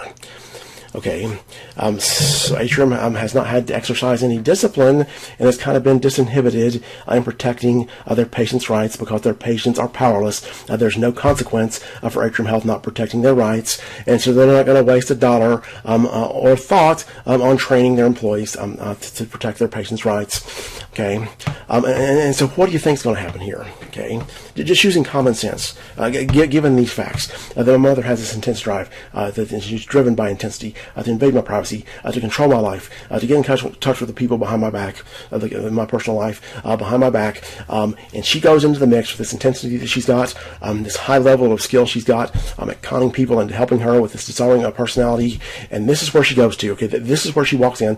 What's going to happen? Okay, obviously, you can predict. It's obvious what's going to happen. Okay, now we have some questions. Okay, and this is from my evidence. Here's the big one. How does my sister know my doctor's name? Okay, this is there's no explaining this at all unless my hospital has given my mother and or my sister my doctor's name, and of course they shouldn't be doing this. Okay, why is my sister sending my mother the address to my hospital on May 31st, 2019? Why would my mother need this? Okay, and why when I go into my healthcare notes, there's no notes about my mother talking to my hospital on May 31st, 2019, or any time surrounding this. So what this would suggest is that my mother has been in contact. Why does she need the address? This would suggest that my mother's been in contact with my hospital. My hospital hasn't notated it, which would indicate, why would they not notate it? Well, because the contact was illegal. Okay, why is my sister sending my mother a screenshot where she can find my Dr. Kathy on January 29th, 2020? Okay, and note that items 2 and 4, this one and this one, both occur near times that my mother's visiting me.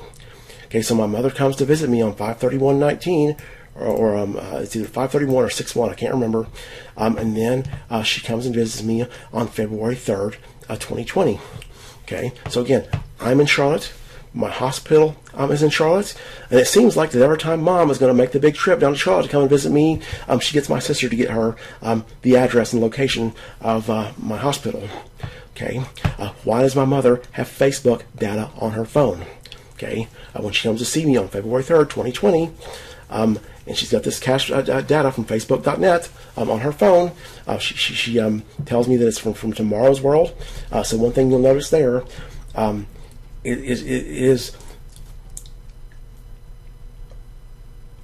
Had my mother not been on Facebook, what she would have tended to say, I think, and she would have thought, well, maybe somebody else used my phone or something like this. But no, she admits that it was her. It was on her. That, she doesn't deny that it was her. She instead says that in Tomorrow's World, this church she listens to, Tomorrow's World puts cookies on your phone. Okay, and then when I bring this up the second time, she gets extremely hostile. Okay, now given that I've already figured out that these people involved in these crimes, they're using Facebook to communicate. The obvious purpose of Facebook would be that my mother is using this to communicate with Jenny and possibly others. Now, if there was a completely nefarious purpose for my mother using Facebook, she wouldn't become hostile when I bring this up. She would just admit it the whole time. She would not lie to me and say that Tomorrow's World puts cookies on your phone. And again, the only way that you have cache data from the domain Facebook.net on your phone is if you've used Facebook. Then we've got to ask, how does my mother know Jenny's phone number? that I text Jenny from my mother's phone saying, hey, I'm at Clint's. I don't say, hey, Jenny, I'm at Clint's. I say, hey, I'm at Clint's. And my mother finds this text and berates me for texting Jenny when she's over at my house. Okay, so she knows this is Jenny's phone number. How does she know it? Okay, and then I have, why does Jenny start to have my mother on her mind all of a sudden following the April 2019 hospital stay?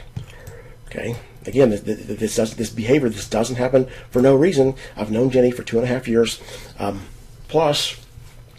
And my mother has never came up before, but here all of a sudden, my mother's on Jenny's mind constantly, including the one phone call where I tell her, or where Jenny tells me to tell your mother I said hi. Okay, and in the interim period, she's probably talked to my mother again. My mother's told me, don't tell him that you're talking to me, and that's why she denied it the second time. Okay, and why does my mother lie to me and tell me that the people at Atrium didn't call her during the April 2019 hospital stay? Okay, because she absolutely did, and it's notated in the notes, they called my mother. Okay, obviously something suspect that went down, or she would not have any reason to lie about it. Okay, and so although I don't have a lot of hard evidence, I've got mostly reasoning. The hard evidence that I do have, and actually it looks like, really I've got about 50-50 hard evidence and reasoning. This is very, very, very, very, very persuasive in this outcome that I discuss, where the outcome that's happened, where my mother gets in touch with Atrium, and then through them gets in touch with Jenny, whose number I've given. This is what you're going to expect to happen given these facts right here. Okay, if I were to give some Martian that's just visiting planet Earth that knows all about psychology and stuff like this, and I give them these facts and ask this Martian, what do you predict is going to happen here? They're going to say, well, Atrium's going to hand over everything. They're going to get in illegal contact with Atrium. Your mother's going to get into contact with Atrium. This is kind of a no-brainer. And so hopefully in this section, we've got 11 videos in this HIPAA violations section now. I've given you sufficient evidence that you can see that I've got very, very good reasons to think this, and that if you reason about this, it appears to have certainly have happened. What I describe appears to have certainly happened, that my mother gets in illegal contact with my hospital, that my hospital gives my mother Jenny's number, and that my mother and Jenny are in illegal contact. And so for this video, we're done with the HIPAA violations for now, for Atrium Health's HIPAA violations at least, for now. And I'd like to close by saying that this was my worst nightmare. Okay, when I moved to Charlotte, I needed my mother the hell out of my life. I moved to Charlotte in 2011. Okay, for 7.5 years, I kept her at bay. Okay, for 7.5 years, I managed this very fragile situation that my life was in, and I managed it extremely well. Okay, and it all goes astray immediately. Okay, the instant I give this information to these thugs at Atrium Health. Okay, I'm forced to give them my mother's number and Jenny's number. Okay, now I do have the right to refuse, but this is the condition of me getting out of this hospital that I never should have been in the first place. Okay, and so I have, de facto, I have no choice but to get these numbers, okay, and it's gone immediately. Okay, on top of that, the fact that I go and explain the situation to Kathy, I tell her all kinds of details about my life, every private, personal detail of my life. She just goes and splurges to Jenny to try to get them out of trouble. And these two events right here, these HIPAA violations, compounded my traumatic stress horribly. Okay, I felt myself being injured in each case. When I figure out that Kathy has contacted Jenny and they've splurged these private, painful details of my life that I don't want people knowing. Okay, and it's hard to discredit what you confide to your doctor in private. Okay, this ripped me in half. I felt myself being injured, and then when my mother, again, I've got a lifetime of humiliation tied to this behavior of my mother. I'm controlling my life, and again, my mother, she knows every private detail about my life, or she did back then, when I was living in the mountains, because she goes through my stuff and all this garbage, and I don't need that. Everybody that I know is my freaking enemy. Okay, that I create this horrible opposition with my ambition, with my powerlessness. I'm an easy target. I've got all these people I'm a liability for. This is humiliating, and when I find out that my mother is back in touch with Jenny, this rips me in half again. I felt myself being injured another time. So in the span of a few months between April, May, July, and November of 2019, I've been traumatized over and over. I'm traumatized by this kidnapping. I start to have, immediately following this hospital stay, I start to have profound traumatic stress symptoms. Then in May, they go off the charts as I'm talking to Courtney, and it becomes clear what has happened. Then in July, I'm hit with another massive trauma as I'm already suffering severely from post-traumatic stress disorder. And in November, I'm massacred with another one. Okay, that I've been brutalized with a series of very, very traumatic events, and that is why that my PTSD is so severe.